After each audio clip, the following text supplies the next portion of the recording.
Welcome everyone to our, I don't know, fourth maybe CASCI talk? Second to last CASCI talk of the semester. Thank you all for coming to the different room. We are mixing things up today a little bit. So we have Dr. Megan Finn, who is an assistant professor at the University of Washington's iSchool, and we're doing something called Author Meets Critic, where she's going to talk about her new book that just came out last month, I believe, called Documenting Aftermath, Information Infrastructures in the Wake of Disasters. And then we have a panel of a couple different UMD faculty who are going to respond, and then we're going to have a conversation. So we have with us Dr. Greene, who is an assistant professor here at the iSchool. We have Dr. Punzalan, who is also an assistant professor here at the iSchool. We have Dr. David Tomblin, who's the director of the Science, Technology, and Society program here on campus. And then we should have joining us soon Dr. Marccus Hendricks, who's an assistant professor at the College of, or the School of Architecture, Planning, and Preservation. So with that, I will let Megan take it away. All right. Well, hey, thank you so much for doing this. I'm really, really excited to hear what you guys have to say. It's a real honor to have people read your book and take it seriously and talk to you about it, so it's exciting for me. And it's also a real honor to be here at University of Maryland. I have a lot of collaborators here, and there's many people here whose work I follow and read and teach, so and admire. So it's really exciting for me to be here. All right, so I think the basic outline is I'm going to start with a very, very high level kind of outline of the book, and then these folks are going to do a more critical take on it, and I'm looking forward to learning a lot from what they have to say. So let's see, so the book walks through a number of periods after earthquakes in Northern California and analyzes the public's information and communication practices after these earthquakes. There's some major questions I'm trying to address, and using a number of earthquakes to do sort of comparative work. So one of the big questions that I'm really interested in is what kind of information orders existed after these earthquakes, and how did they shape people's experience of the disasters? And I contend that understanding how these information orders facilitate different possibilities for knowing has real implications and consequences for survivors, for organizations that are trying to help survivors, and for researchers like me today. And then the other sort of major question that the book is trying to think about is sort of paradoxically, disasters are these moments where people really want to know what happened, and they rely on vast information infrastructures to do that. But of course, these are often destroyed or otherwise highly impacted because so many people are interested in them at the same time. So another major question I'm trying to think about is what happens when parts of information orders are injured or even destroyed. In the opening chapter, I develop a lot of conceptual scaffolding to do the analysis. So I've already used this term information orders a couple of times. I'm borrowing it from a historian who uses it as a heuristic to think about the institutions, infrastructures, and practices that shape how information is produced, circulated, used, accessed, etc. I also introduced this idea of event epistemology to try to show how information in disasters construct different possibilities for knowing. And then I'm building on a lot of work coming out of science and technology studies in particular, and geography on information infrastructures, and try to think about what it means to think about information infrastructures for different kinds of publics. So those are sort of the major, and so that I use this term public information infrastructure. So those are sort of the major concepts that I'm working with. So one thing that was cool is MIT allowed me to do a lot of images in the book, and I pretty much maxed out the number of images I could do. So I wanted to show you guys some of them just because there are pieces of my archival work that were really fun and interesting, and right, they're over here. Let's see. So, okay, so the first earthquake I look at is the 1868 Hayward Fault earthquake, and this is, each chapter I open up with sort of a personal experience of somebody who had lived through the earthquake, and this is a letter from someone who's describing how he's writing to his mother back east, and he's saying, like, you're gonna have heard all of these reports about what happened, and some of them are exaggerated, and some of them are downplaying what happened, but let me tell you my experience. And this is sort of very much, I think, an interesting artifact of the affordances of the infrastructure in place at this point. In 1868, people also were circulating images of what happened. So like famous photographers like Edward Muybridge were making postcards. This is a letterhead of one of the most damaged buildings, which was this courthouse in San Leandro, and somebody died inside of it. So people had letterheads, and they'd write home and say, like, hey, this is what happened, and here's some sort of imagery to describe it. And then this is a illustrated newspaper, again, with sketches of the most damaged buildings. And, you know, I like this. It's sort of, so one of the stories that circulates about 1868 is that the elites in the city tried to downplay the earthquake by sending a telegraph message to say, hey, there was no damage here, don't worry about it, earthquakes aren't that bad, you can still send your money and your people out here. And on the other hand, you had these sort of upstart newspapers like the Daily Morning Chronicle, who were sort of circulating the most sensational stories. So it's kind of interesting narratives and counter-narratives. The 1906 earthquake is by far the biggest one I look at in the book. It's Earthquake and Fire. The focus of this chapter is really how people were accounted for by their friends and family, but also by institutions that were trying to provide aid or otherwise rebuild the city. So this is sort of outtake from an advertisement in one of the major newspapers when people were advertising to try to find the whereabouts of others. This is a telegram from the Austro-Hungarian ambassador looking for somebody, and he actually gets a reply from the governor of California. And obviously this isn't everybody's experience. Most people are sort of desperately searching for their loved ones and standing in these long lines to send a telegraph, and then paying Western Union or Postal Telegraph Company money to send their telegraph, only to have these telegraph companies have all their wires broken, and they actually end up sending them by mail. So, so that was sort of more typical experience for many middle class. I end the chapter by looking at records associated with how people counted and named the dead. At the time, there wasn't much of an effort to do this. However, in the 1960s, an amazing archivist at the San Francisco Public Library named Gladys Hansen, and she's sort of one of the heroes, I think, in sort of an informational story about 1906, decides that she's going to name all the dead. And so she starts going through all of these various records that she can access, and actually starts keeping track of people on, like, in a card catalog. So these are cards from that card catalog where she's keeping track of all of the records associated with different people. So these are for Mary Elston Burrow. But then, you know, I also put forth this record for John Ruggles, which is somebody who committed suicide after the earthquake. And it seemed that he was hurt by the earthquake. And just to sort of indicate that counting deaths as a result of disaster is never really very straightforward. Moving on. So this is the 1989 Loma Prieta earthquake. This is the San Francisco Chronicle, which is sort of one of the major newspapers in the city at that point. This is a wildly inaccurate headline. Hundreds did not die in this earthquake. It was actually in the 60s. And, you know, even with this much more modern communication apparatus, it's still really hard to figure out what had happened.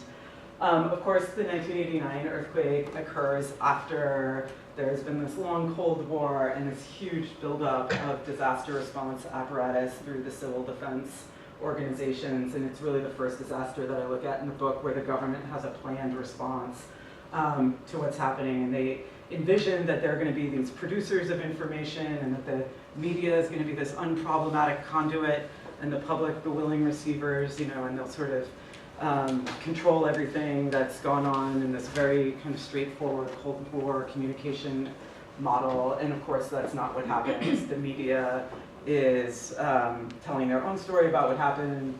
The state is finding out what happened from the media. And it turns out the state has really envisioned the Bay Area constituency to be primarily white and middle class and English speaking.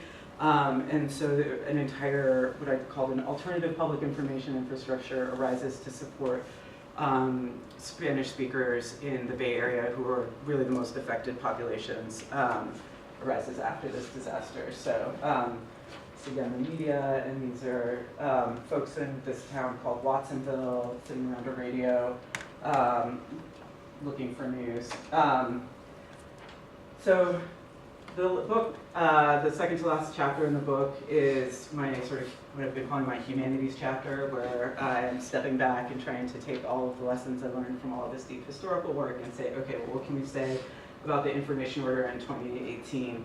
And so obviously, again, the state is a huge player as a producer of information, but also really importantly, while the state is producing public information, they're also engaging in this project of situational awareness, where no longer the public is sort of these stupid dupes waiting to be told what to do, but the public is actually envisioned as an information producer themselves, and using tools like social media. The state is doing this work of situational awareness, where they sort of imagine that emergency managers are sitting in an office and looking at screens and able to, using social media and of course their own technologies that they have on the ground, understand what's going on and sort of direct action on the ground.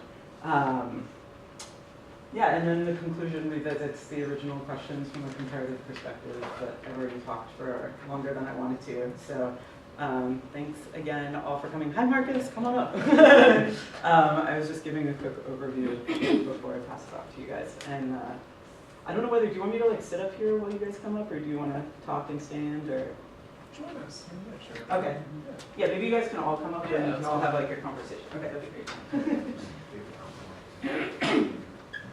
Thanks so much for coming. It's a pleasure. So let's join Meg up here. Thank you again, Meg, for coming out today. Thank you. For an awesome book that you guys should all buy. Or request at your library. Or request at your library. Yeah. Do you guys mind if I record just so I can remember what you're saying while you're Yeah. Thanks. So beyond the elegant prose that is like a real, engaging narrative about it, real life and death stakes, I really appreciated how Meg's book brought together these different strands of urban planning, human geography, and science and technology studies, and information studies into something that felt really organic. And so with that, I have like one kind of meta response and two things that follow from that about what happens when you bring this different scholarship together. So I don't know who coined the phrase, but one of my favorite phrases from human geography that I first learned from Neil Smith is there is no such thing as a natural disaster, that the fallout of who suffers or what breaks, all of the consequences are the results of human decisions about where to put infrastructure, how to keep it up, how to respond to it, things like that.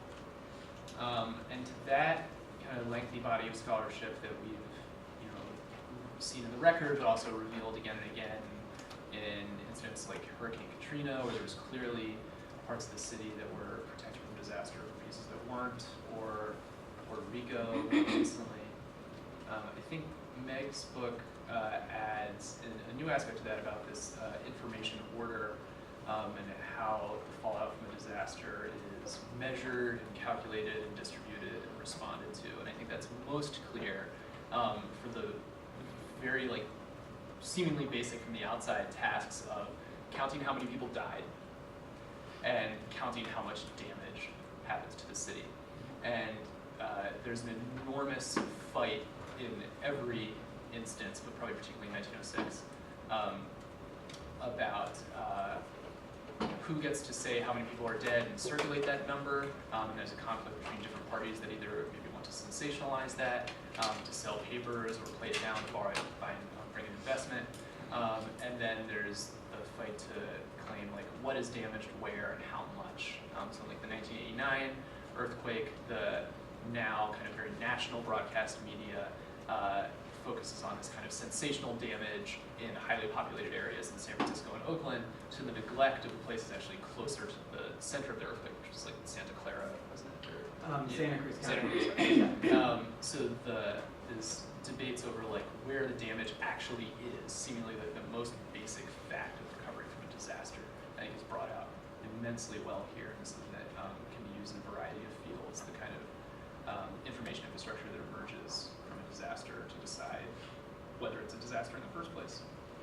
And then there's two kind of critiques that follow from that for me, which is that I struggle a little bit with the concept of like of a public information infrastructure that gets a concept that gets applied at every historical period here.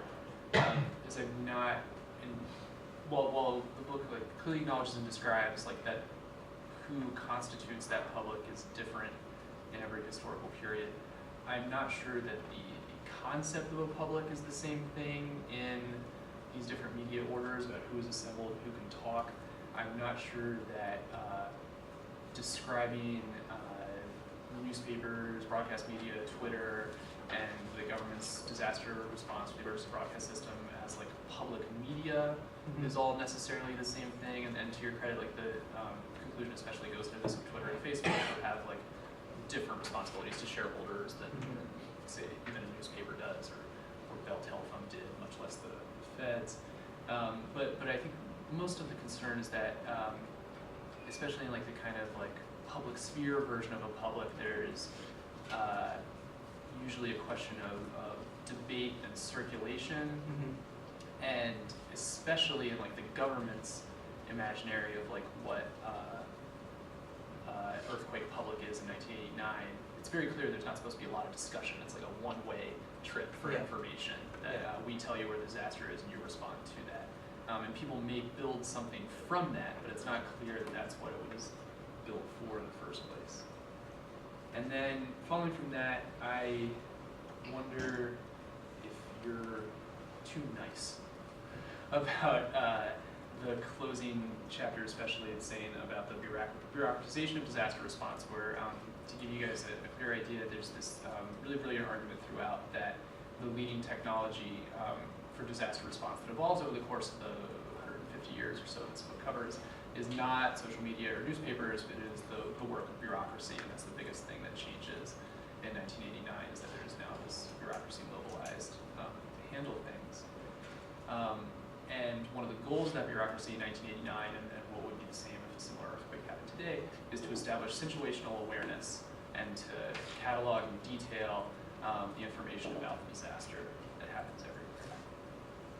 I'm not sure, though, that in light of the aftermath of Hurricane Katrina or Puerto Rico, that we can say establishing total situational awareness is a goal for disaster relief.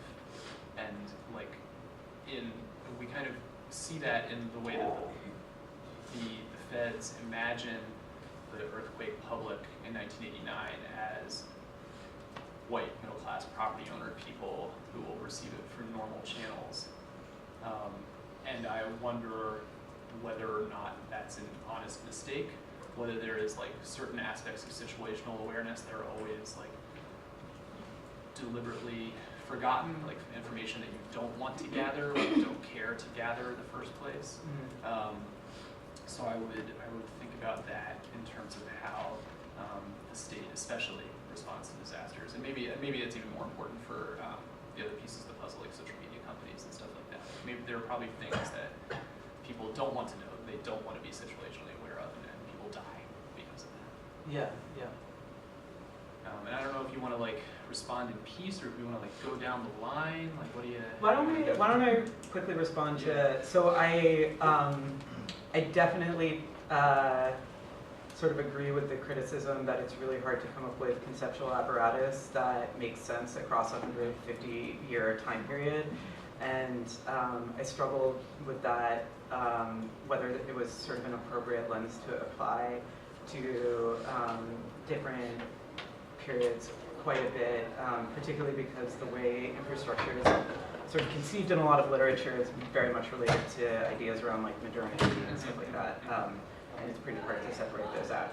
However, to do, I still think it's sort of valid to do this kind of comparative work, and so, yeah, so it, sort of becomes like, okay, what are the sort of loose ideas that you can hang comparative work on, and I felt like it was sort of big enough and loose enough that maybe it sort of worked. I certainly hope that it came through, so that's sort of on the historical piece. I think that's absolutely a valid critique and a problem I'm not entirely sure what to do with it. Damned if you do, damned if you don't. Well, and I mean, it's sort of like, yeah, I also thought about like whether this, I think my next project is going to be another comparative piece that's like more comparative geopolitical, and that you run into same problems there, right? Where if you say, like, what does a data set mean in Seattle versus Chile? Does it make sense to import the same sort of ideas to understand two extremely different political contexts? And I'm not sure it does, but I also still think the comparison is worthwhile. So that's like a real challenge that I think is absolutely valid. I did try to articulate, not use a sort of Habermasian publics to very much build my conception of publics off of like John Dewey. And more that tradition, and to stay away from a singular notion of publics and use this idea of multiple publics that are supported by multiple alternative information infrastructures that obviously overlap with each other, but that there's still maybe a sort of dominant sense of domination over alternative public information infrastructures, that there's still sort of a dominant public information infrastructure, but certainly that critique makes a lot of sense to me as well. And then the situational awareness stuff I think is really problematic and scary, and I think that critique is absolutely apt and right on, in that there might be a willful kind of unawareness that comes up when it comes to knowing what's going on with people who are different than the emergency managers. And I know there's a lot of amazing work right now trying to bring in a much more diverse group of people, including women and people of color, into the emergency management profession. And I think that has actually changed over the last decade, or that's sort of, and obviously it varies from region to region, but I think there's some really sincere efforts to make some inroads in that area, and hopefully that makes a difference. But I still think situational awareness is problematic, with a multiplicity of views incorporated. Thank you so much. That's really helpful stuff. Incredible book. Yeah. All right. Hey. So I'm going to come at this from the perspective of STS. Yeah. And also I've taught a couple of graduate level disaster and STS theory courses. It's been a couple of years, but I would say this would be a nice addition to what I typically give. It kind of fills a gap that you typically don't see in the literature on disaster and STS. So I thought that was pretty cool. The concept of information order was new to me, so I was actually pleased to see how it helped me think about how particular institutional, public, and technological arrangements influenced how and what information was conveyed during and after earthquakes in Northern California. So I'm going to read this just to mess things up. It is a useful tool to generate thoughtful questions about the production of event epistemologies in different historical contexts. So I'm going to kind of talk about this in the vein of, like, if I were doing research, these are the kinds of questions I would ask next. Right? I'd be curious to see what you think. While the case studies were limited in time and geography, they were salient enough for me to see important questions that we should ask of other geographic contexts, disaster-type stakeholders, and realms of information. I'll take a brief moment here to expand on a few questions I began to think about when reading Documenting Aftermath. First, I began to wonder about the production of ignorance. Much of the book is focused on infrastructures that facilitated the flow of information and who benefited and who was marginalized by the established infrastructures. It also talked a lot about how the selection of topics by the media or the government also created knowledge gaps, which the public had to do workarounds to actually get the information they wanted. So I'm interested in applying like Scott Frickel's work on undone science to think about how information structures that produce ignorance. In other words, the ways that information infrastructure is set up so that we don't or can't know things. For example, after Hurricane Katrina, the EPA assayed soils and water for various contaminants and toxins. The information infrastructure set up let people know about what the EPA knew about toxicity, but wasn't set up to convey the level of true uncertainty involved in actually knowing the synergistic effects of toxins that they did not have proven tests for, which is many more than they actually have proven tests for. So we know a lot about very few toxins and not a lot about most of the toxins that we have out there. So the EPA announced what it did know, but left unrevealed what it didn't know, perhaps providing an underestimate of the danger of soil and water after Hurricane Katrina. So I would like to know more about how the information orders in the various San Francisco quakes produced ignorance. What is the news that earthquake publics didn't know they should be hungry for? Second, I am now curious about the influence of different kinds of stakeholders, such as presidential administrations on information flows. Like business interests and the media use prevailing information orders to shape what people heard after earthquakes in the San Francisco area. Here I'm thinking about how natural disasters become political objects in partisan politics and how information infrastructures are taken advantage of by different ideological standpoints. What information flows are highlighted and which are disrupted? How is the media, which in the book is portrayed as having a lot of agency, manipulated to produce certain information flows about natural disasters? That's what I got. Yeah, that's really good. So I have recently discovered that sort of the sociology of ignorance in that line of work, and it is super fascinating. And yes, I think that's a great question. Taking that on right now in some current work that's a collaboration with a colleague who's in journalism studies at Annenberg, Mike Annany, and we've been interviewing folks in Southern California who are science reporters for the most part, and then their counterparts in science organizations, particularly like UNAVCO, who does sort of geodesy and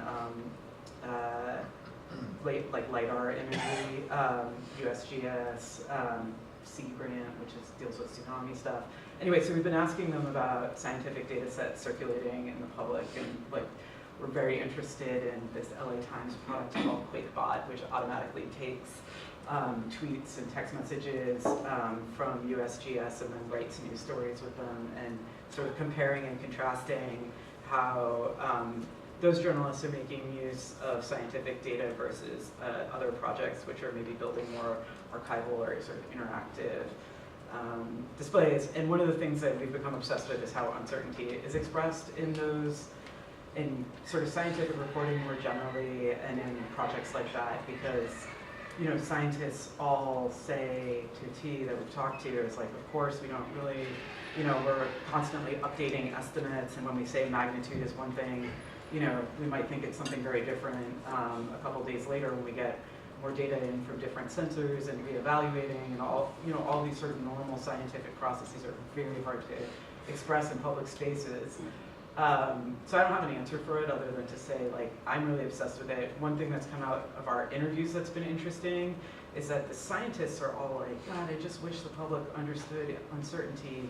And our journalists are like, the public is not that stupid. They are perfectly capable of understanding this uncertainty, and we just wish scientists would just clearly express it to us. And so it's just been this, but scientists have been getting this messaging for years that says, like, nobody cares about your sentence long summary. They just want the top like 15 words of whatever you're gonna say, and you need to learn to express things in these like really nice sound bites for television journalists. So, it's like clearly there's a lot of competing messages that these different groups are getting, but yeah, absolutely. I think there's a lot of ways in which our systems are set up to produce a particular kind of ignorance. And again, if we sort of go back to notions of publics and to the extent that debate is supposed to happen in publics, they really like foreclose the possibility for debate and real understanding within these communities that are supposed to be thinking about how to distribute shared consequences of these major events. So, so that's something that I'm definitely thinking about, and yeah, we'll look to Marccus. Yeah, really, really helpful. Thank you. Yeah. Okay, yeah, so I've always been uncomfortable with, this invitation of author meets critic. I said, it's more like author meets fanboy. I've known Megan for years, like at a distance, but not quite far. So, I've seen her do this work since we were both doctoral students, and now we're both assistant professors. So I'm so glad that, in its evolution, it's now like a real tangible thing that I can hold and read, and now we're here. So first, before I begin saying telling you my ideas, I just like to thank you for this labor. Oh, thank you.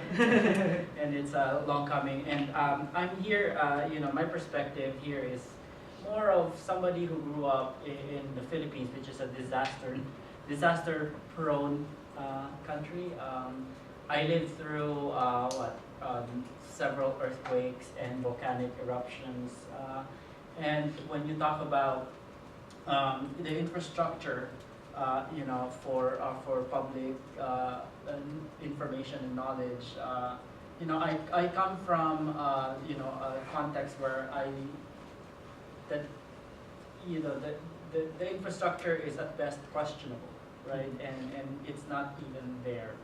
And that you end up relying on the old style of, social network of exchanging information, that is, either through gossip conversation and just like the many other things that you studied here, like letters and photographs and things like that.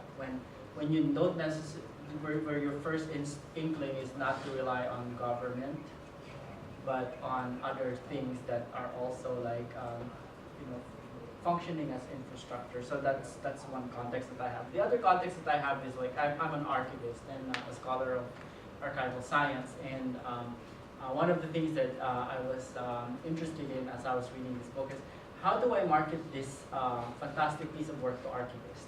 Why should archivists read this, right? So, for the longest time as a field, we've basically been so concerned with what you would call epistemic infrastructure. In fact, it's an article written by Margaret Hedstrom and John King, both faculty at Michigan. And the argument that they were making is that you in the knowledge economy, you rely on libraries, archives, and museums, and the information that are in there, to create knowledge, right? And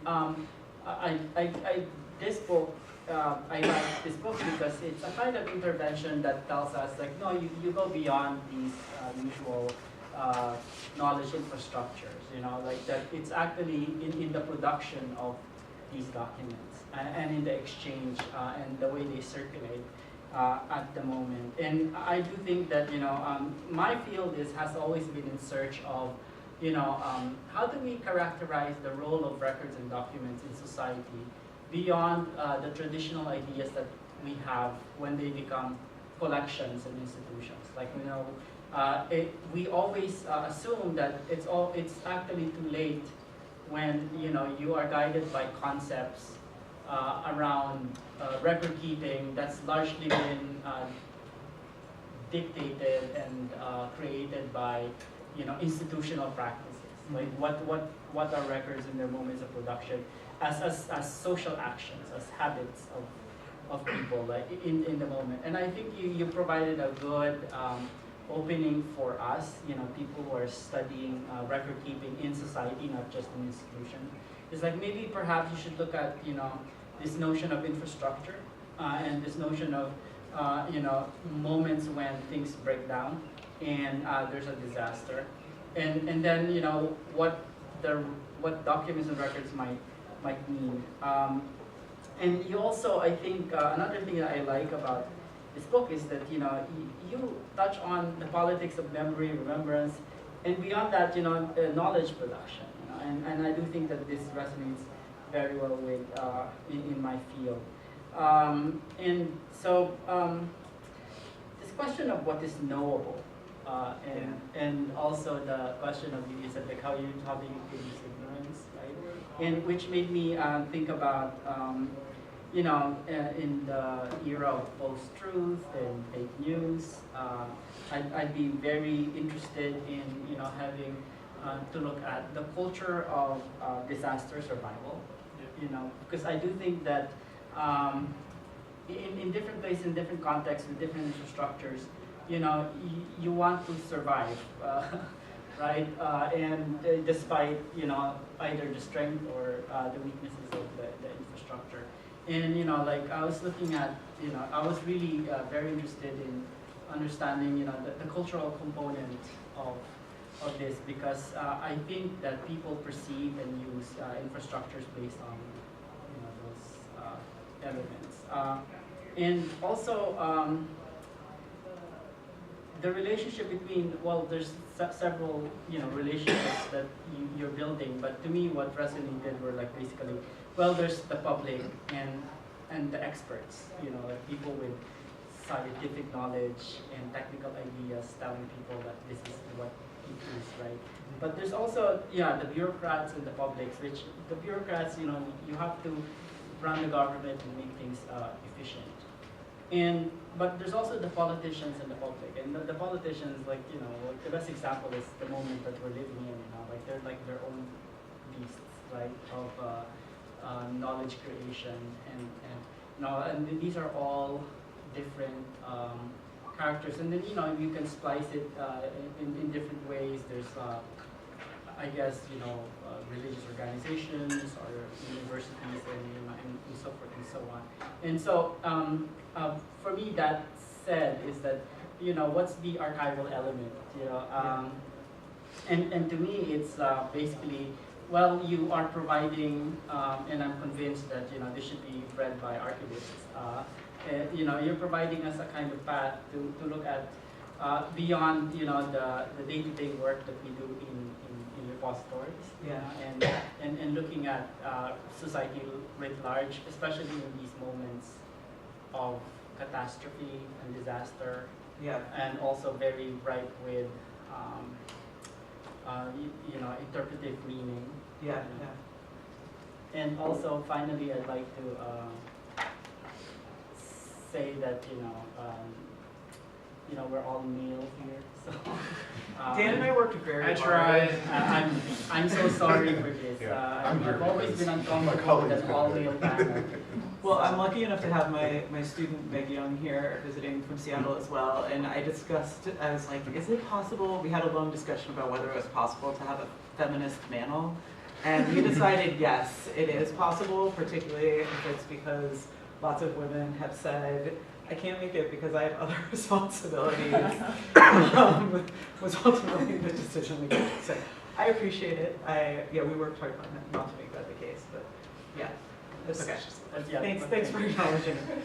But your other points are excellent, and so let's see. So to the question around like gossip and chatter and how that form of knowledge sharing, which is obviously really important after disasters, makes its way into the archive. I think it does and it doesn't to a certain degree, and obviously, you know, we can talk about the history of archives a bunch. So like a lot of archives and libraries burned down in the 1906 earthquake, which makes research on earthquakes before that very difficult in the Bay Area. So, you know, to some degree, there's a lot of that is missing from the 1868 piece. You know, there's a lot more evidence from letter writing and telegrams and whatnot that have been kept and collected. But as you know, archives work has gone through a long period of really just collecting the dominant narratives of important men, which doesn't include idle gossip on the street and letter writing from ordinary folks for a long time. So that makes sort of recovering these stories much more challenging. And I think there's a huge, so I'm obsessed with histories of information in this book. If that was a sort of real field, this book is really written as a history of information primarily, and that's how I conceived of the project. And I think a history of information is inevitably entangled with a history of archives and archive practices. And yeah, that doesn't, I feel like because I was trying to make the book accessible to people in multiple fields, I did not end up including an entire chapter around really exploring those methods and methodological problems. But that is through and through in the text, and I hope comes out in the footnotes, most of all. Yeah, so when dealing with something as sort of diffuse as a history of information and information practices, of course, necessitated that I travel between lots of different kinds of institutional archives. So, you know, I worked at Academy of Sciences, certainly at all of the major state archives, public library and public archives, sort of various historical societies, and you know, things that people had in their basement. Whenever I could get a hold of those.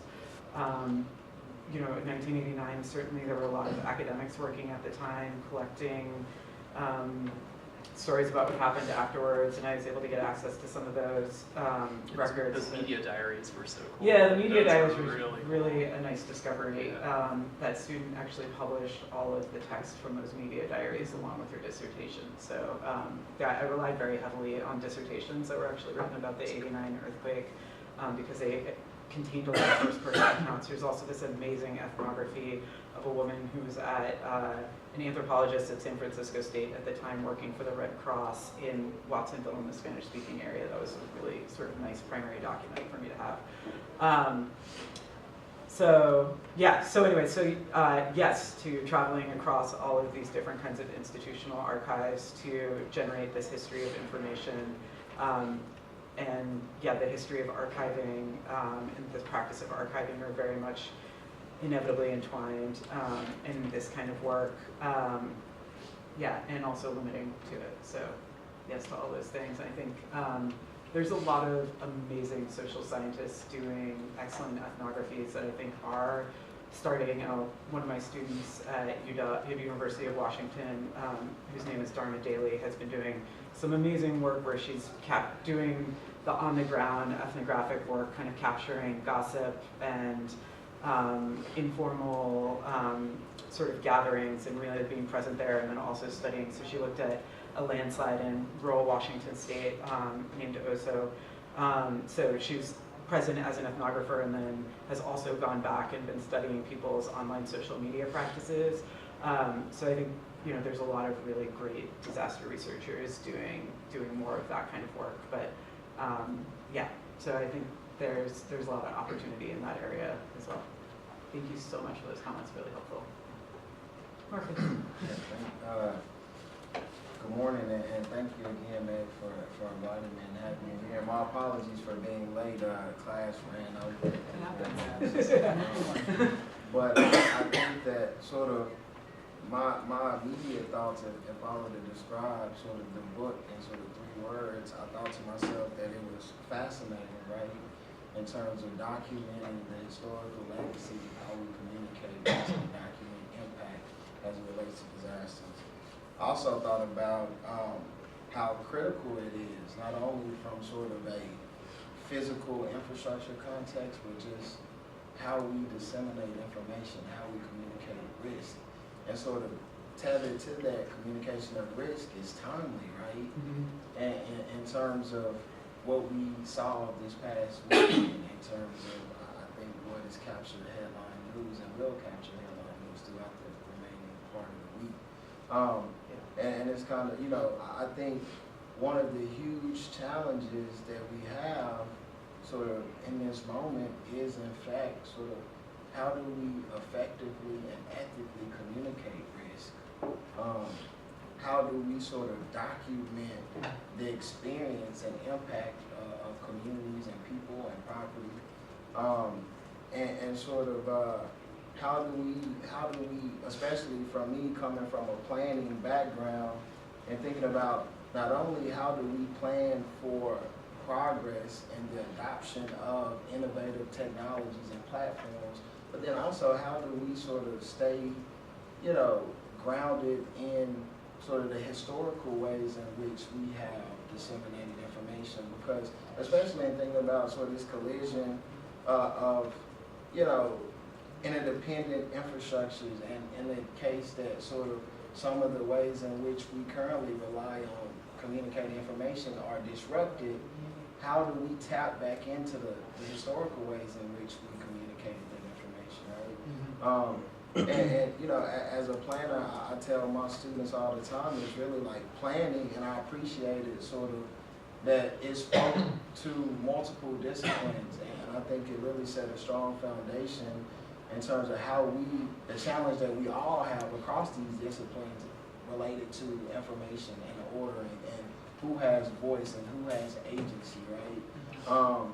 And so I talk about it in terms of, you know, planning is sort of this collision of the physical versus the social, the public versus the private. Yeah. And I think a lot of the things that you touched on in the book, it speaks to sort of infrastructure as a physical asset that supports the things that we have to do, incident management, disaster management, but also sort of as a social responsibility in terms of communicating risk and getting people out of harm's way and allowing them to be able to sort of understand the risk that they face and make decisions based off that information, right? But then also sort of who's communicating what, when, where, why, and how, right? So is it private citizens? Yeah. What is the order of information, right? Is it the public? And sort of is there equal voice and opportunity across both the private and public in terms of who's involved? And so sort of, you know, again, I thought it was fascinating, timely, critical, both from sort of physical and social dynamics. I thought that sort of also, you know, the ways in which you explore the historical and contemporary media platforms by which we disseminate information, right, is critical, because, yeah, we're in this age of, you know, I think Denzel Washington said, it's like, what are the consequences of too much information, right, versus what are the consequences of too little, right, and trying to walk that tightrope of too much information versus too little information, right, and putting people and ourselves in the best position to sort of be able to have a meaningful conversation around these issues. Also, sort of understanding the responsibility that we have in terms of how we document, how we communicate information ultimately shapes people's perceptions, right? And sort of they might, you know, experience it one way, you know, without us, but then they may experience it a totally different way based off of our influence and how we communicate those things. And sort of I appreciated sort of this event of epistemology, right? And sort of how, like, really taking me back to like philosophy in terms of like, how do we really experience, how do we gain knowledge, how do we gain information, how do we really experience these things? I think it's important because ultimately that'll shape sort of where we go from here. Yeah. How do we sort of mitigate? How do we adapt? How do we sort of understand what is resilience, right? It's based off of sort of our understanding of sort of these historical events. And in terms of critiques, right, I think that sort of, you know, my contribution to what I do and the spaces that I'm involved in is always centered around ethics and equity, right? And so I think you sort of alluded and touched on a few things related to both of those things, but I would like to see, because most often we don't talk enough about ethics and equity, right? And sort of and communication and who's involved and sort of what, you know, and how does that translate into capital and agency, right? But I think ultimately, like I said, I think that obviously based off of what my colleagues have said, that there's multiple opportunities to expand upon what you laid the groundwork and framework for, right? But I think that, you know, again, you know, it's timely in setting that foundation. What a challenge to take on, right, in the era of fake news and so much information, and you know, and so I enjoyed it, and so kudos to you for taking on such a challenge. Thanks, Marcus. That's really helpful. I have been very interested because so I took a lot of classes in urban planning as a grad student, and one of my advisors came out of urban planning, and I feel like I learned a lot about how to be a scholar in an iSchool actually from urban planning, which I think does a particularly good job of keeping these kind of critical mindset while also moving forward and doing the work of planning. And I think in information schools sometimes we tend to separate the actual sort of work of building technology from the critique, and keeping both in mind at the same time is not something that we've done as well, I think, as the planners. So that's always been a really sort of inspiring field for me. I've been particularly interested in how to have this dialogue with planners about my book, and whether it is interesting for folks to put sort of information and epistemic communities front and center into their conversations about planning, and what I can bring to that conversation. So it's really helpful to have your feedback. And I do think one thing that we can bring is a sense of what epistemic community, as Ricky was saying, sort of epistemic communities are. And I think that's been the STS sort of insight into a lot of this world, conversations around misinformation and stuff like that, is that we all learn how to know, essentially, and that's this sort of shared set of that practice of understanding, like, what is a fact or something is actually a very sort of social process of being socialized into that.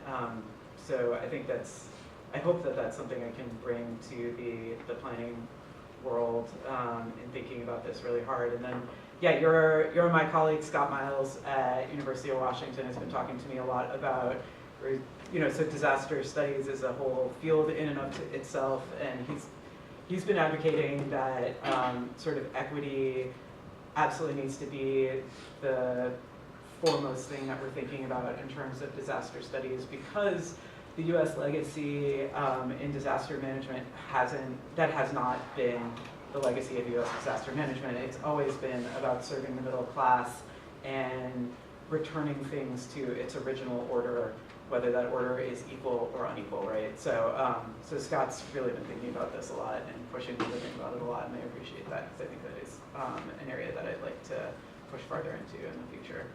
And just sort of immediately responding to sort of your contribution to planning, I think sort of information and communication sort of is the gateway to engagement, right? Yeah. And that's fundamentally what planning is about in terms of acting as that liaison and that broker between communities and local government, right? Right.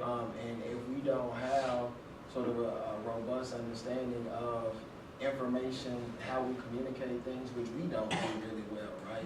And talking about legacies of emergency management and planning, is that it's sort of been this top-down approach of us telling folks what they should think and or know or do, when it shouldn't really be that, right? It should be sort of this collaboration, this not capacity building, but capacity exchange, right? That includes like information about ground level dynamics that we can anticipate from sort of our ivory towers, our offices, our labs, right? And That's sort of having a truly open ear to sort of the ground level dynamics that they have intuition about and live through every single day.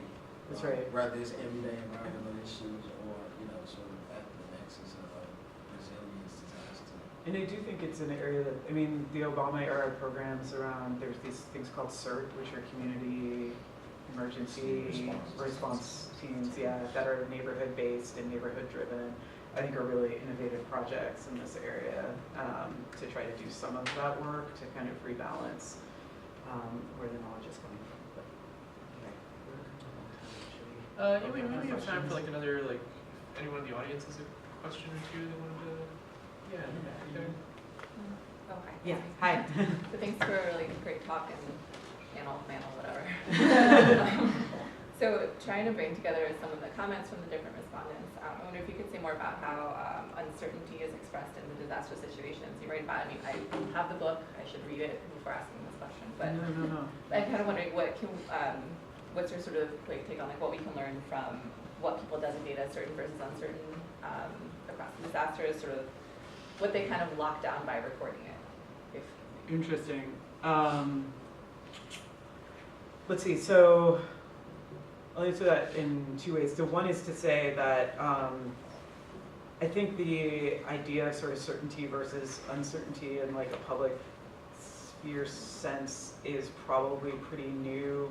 The practice of like states producing these sort of authoritative reports that tell everybody what happened, and I don't know if you've ever read one of these, but they're generally pretty interesting pieces of political work where very sort of a large group of people has been paid to study what happened and tell Congress or tell the federal government or some other state agency what's happened, and that I feel like those are kind of products that are meant to settle disputes and move things that might have been uncertain into a certain storyline camp.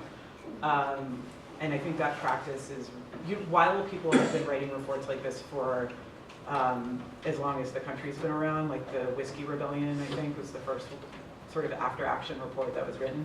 Doing them after disasters is relatively new. And I think those are sort of important ways in which things get moved from certainty to uncertainty, or uncertainty to certainty. And then I guess the other, and that's related, of course, to the idea of experts and sort of scientific experts or state experts who are sort of there to settle disputes about what might be unknown or debated. And so to a certain degree, I think there was just a higher tolerance for lots of uncertainty and debate about what's happened when there wasn't such an agreed upon group of experts to settle those disputes.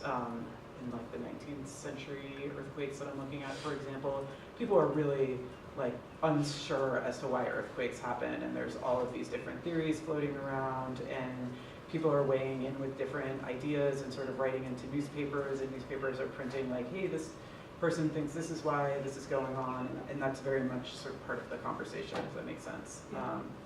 Very publicly. I don't know if that's that question. It's a good question. Thank you. Yeah. I would add there's maybe like some, for return to like the Wolf for Ignorance piece, like there's probably some certainty where perhaps there shouldn't be at the planning stage, where like especially in 1989 you see that like the state or the bureaucracy that was in charge of disaster relief that goes to the state and federal level was fairly certain that everyone would be able to access English language news and respond to it in that way. And just like in preparedness for Hurricane Katrina, the state was fairly certain that people had access to a car. Right, exactly. And it turned out to be like grossly incorrect assumptions that left like a lot of human devastation in their wake. So I think there's also like, I don't know, this, not just the struggle to put together facts after what are incredibly confusing events, but also the struggle to paper over what could be like compromising facts on the ground in the lead up. Yes. Just to add to it, I think we also make an assumption that different groups use a particular platform with the same intention, right? That's good. And you can't, because different groups use different mediums for a variety of different reasons, right? And we have to understand and acknowledge that that'll inform sort of how we sort of respond and communicate. I agree, because like notions of privacy is also like different in every context. I've always wondered, like, when reading your book, is like, for instance, I was thinking, what if you use the same theoretical frame and study a different disaster in a different location, whether how the insight might be different or similar. I always play this game with my doctoral students. I teach a doctoral seminar, like, okay, if you use this concept to study what you're doing, how will it influence the insight, and how you will construct the argument and things like that.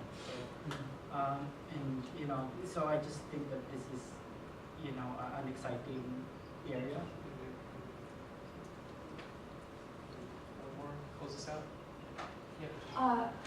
I think this is another angle on the point that Ricky brought up, Megan, but I was wondering if you could speak to the experience of doing the research for the book, of conceptualizing the idea of an information order by having access to only what is left. And so methodologically, how does your concept actually intersect or not with how you constructed it?